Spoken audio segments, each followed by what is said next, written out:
I never expected betrayal from my own brother. My name is Morgan Mitchell, and I built my luxury real estate empire from scratch. Years of tireless work, sleepless nights, and endless sacrifices had brought me everything I ever dreamed of. Everything seemed perfect on the outside. Family dinners were full of polite smiles, congratulatory toasts, and subtle praise for every milestone. My younger brother, Trevor, always seemed supportive too, or at least that's what I believed. But little by little, the signs of jealousy became impossible to ignore. Trevor would make sly comments during gatherings, question my business decisions with thinly veiled doubt, and sometimes just watch me in silence, a calculating look in his eyes. Then, one morning, I received a letter that stopped my heart. A court summons. Trevor, my own brother, had hired a lawyer to declare me bankrupt. He claimed I had mismanaged funds, hidden assets, and deceived our parents. If he succeeded, I would lose not only my company, but my reputation and everything I had worked for. I felt a wave of shock, disbelief, and fear. How could someone I grew up with, someone I trusted, try to destroy me so publicly? I called my parents, hoping they could intervene, but their response was chilling. Morgan, you have to face this. He has every right. Alone, I replayed childhood memories, laughter, shared dreams, whispered secrets late at night. And now, all of it had seemed to be manipulated and betrayed. I took a deep breath and whispered to myself, I will not let this destroy me. I will fight, no matter what it takes. The courtroom was cold and intimidating. I stepped inside, feeling the weight of every eye on me. My heart pounded as I saw Trevor sitting across the room, calm, confident, and surrounded by a team of high-priced lawyers. As he prepared his case, I felt a chill run down my spine. Every document he laid out, every fabricated detail was designed to make me crumble. They twisted numbers, misrepresented emails, and portrayed me as greedy and deceitful. The judge called the court to order. Trevor's lawyer began to speak, outlining every accusation. I listened silently, my stomach tight with anxiety. I could feel the room growing heavier with each passing moment.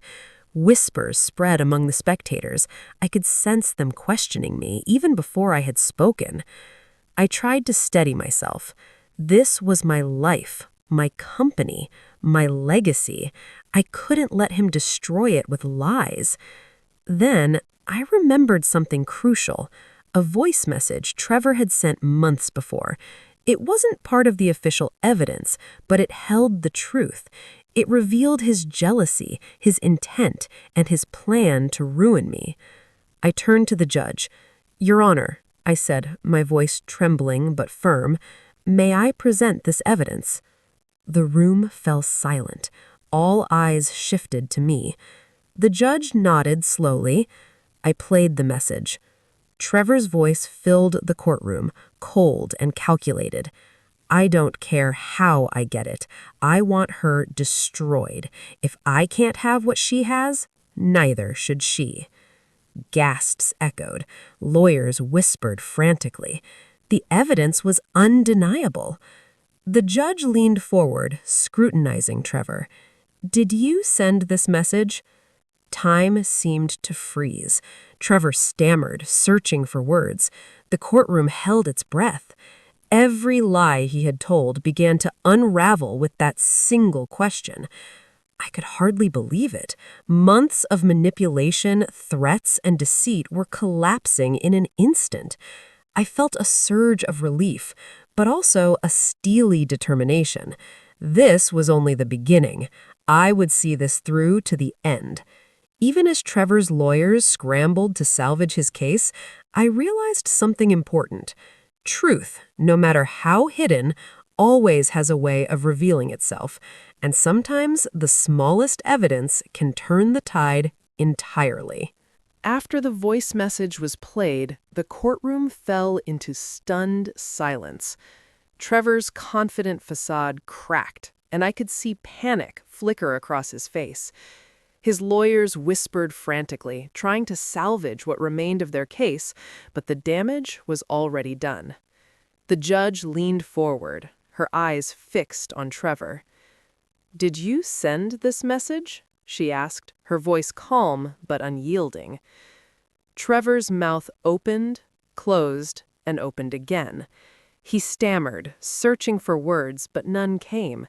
Every lie he had carefully constructed over months crumbled in an instant. I sat there, barely breathing, as the courtroom absorbed the truth. People who had been skeptical of me now stared in shock. Some whispered to each other, exchanging glances of disbelief. The reality of Trevor's jealousy and deceit was undeniable. The judge didn't need more evidence. With a decisive stroke of her gavel, she dismissed the case. Trevor's plot to humiliate me, to destroy my company and reputation, had failed spectacularly. But the repercussions didn't end there.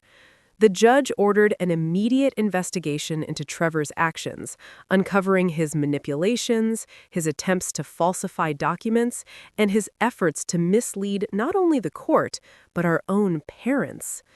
Weeks passed as the investigation revealed the extent of his betrayal. Trevor's credibility crumbled, his career suffered, and the respect of his family evaporated. It was a devastating fall for someone who had tried to destroy me. And me? I felt a mixture of relief, vindication, and a quiet sense of power. For the first time in weeks, I allowed myself to breathe. I had survived his scheme, proven the truth, and reclaimed control over my life and my company. Even as Trevor's downfall unfolded, I realized one thing clearly. Resilience, honesty, and courage can overcome even the most calculated attacks. And sometimes the smallest piece of evidence can bring the greatest justice. Weeks after the courtroom showdown, the full extent of Trevor's betrayal came to light. Investigators uncovered the depth of his manipulation, falsified documents, staged emails, and carefully constructed lies intended to destroy not only my company, but also my personal reputation. Trevor's credibility crumbled. Once admired by colleagues and family alike, he now faced the consequences of his actions. His career faltered, and he lost the trust of those closest to him. It was a devastating fall for someone who had tried to ruin me completely. As for me, the relief I felt was profound, but it was accompanied by a quiet, burning determination. I refused to let this experience leave me bitter or broken. Instead, I channeled my energy into rebuilding what I had fought so hard for and making it even stronger. I expanded my real estate empire, implemented better oversight, and surrounded myself with trustworthy partners who shared my vision. Every decision I made now was informed by the lessons I had learned: vigilance, resilience, and the power of truth. But my story didn't end there.